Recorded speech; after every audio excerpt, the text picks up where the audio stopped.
Hi guys, and welcome back to the final video in the Sergio Garcia swing analysis series. Today we're going to be talking about completing the downswing all the way down to impact, and we're going to talk about the slingshot effect.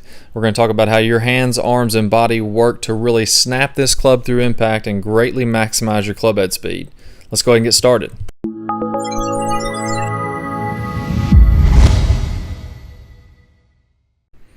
Okay, so in this video what I've done here is I've traced Sergio's the butt end of his club, the path of that as he started his downswing. So here I'm going to go to the top of his downswing as he's starting this downswing. We're going to trace that line all the way down. I'm going to pause it at this last section, and I want to ask you guys a very important question. Now, where do you think his hands or the butt end of this club is going to go as he releases this club and hits the ball? Now, most people would visualize that the club just keeps on going down and forward. So they'd kind of imagine the hands doing something along the lines of this, moving straight through impact. But that's not actually what happens. The club actually releases that built-up centrifugal force and actually uses centripetal force, which is moving back to centered, to get what I call the slingshot effect. Now let me explain this to you.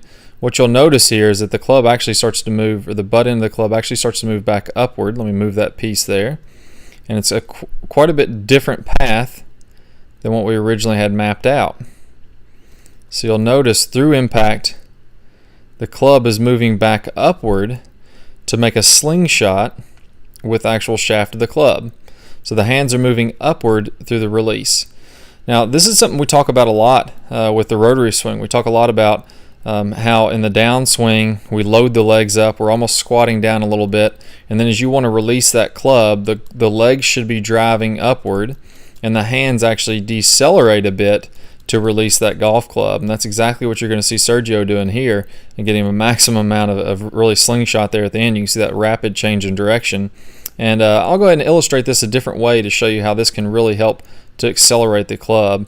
We're going to use the analogy of a speedboat going down a lake and towing a skier behind it. So let's imagine here first, here's my ski boat, the big circle. I'm going to go ahead and draw a line going down the club shaft, and then here at the end of this, at the rope, there's my skier at the end. Let's go ahead and play this forward until later in the swing. Well, now we're still going to be driving this ski boat down the lake, and let's imagine that there's a ramp up in the future that we're going to be trying to jump off. Again, here's the ski boat, here's the rope sitting behind it, and let's say the ramp that we want to go off is this direction, right here where the golf ball is, and here is the ramp.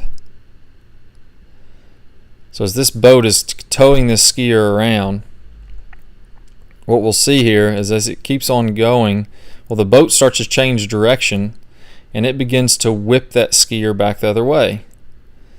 So this is something that we can all visualize. As this boat's going to change direction, it's going to pull that string in a different direction, and as it changes direction very quickly at the end, now we see the skier is being pulled this way. As it changes direction back upward, the skier is slingshot around and is actually moving in this direction as that boat really makes that sharp turn.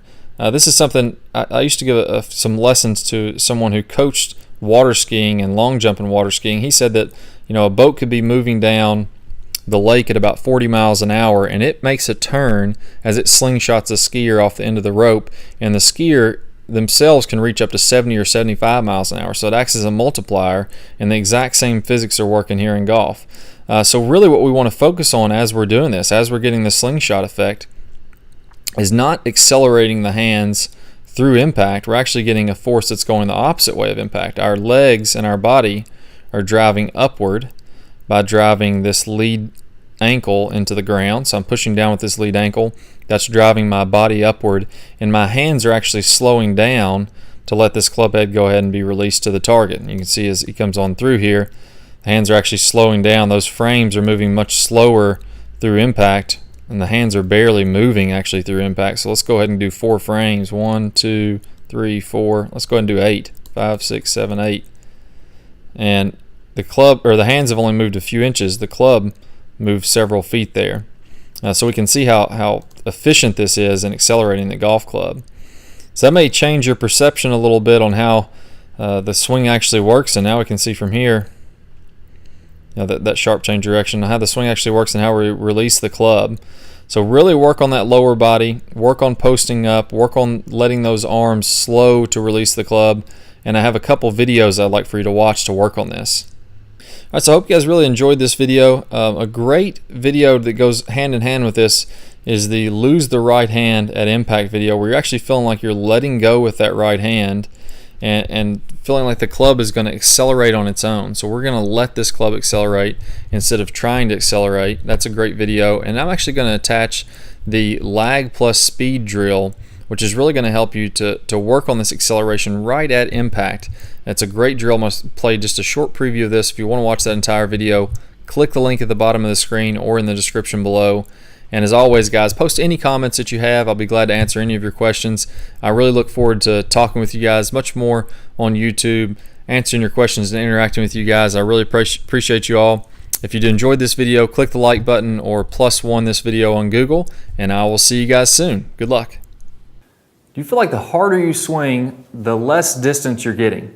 Well, you're probably overusing your body and trying to rotate your body to get power instead of using the much faster right arm.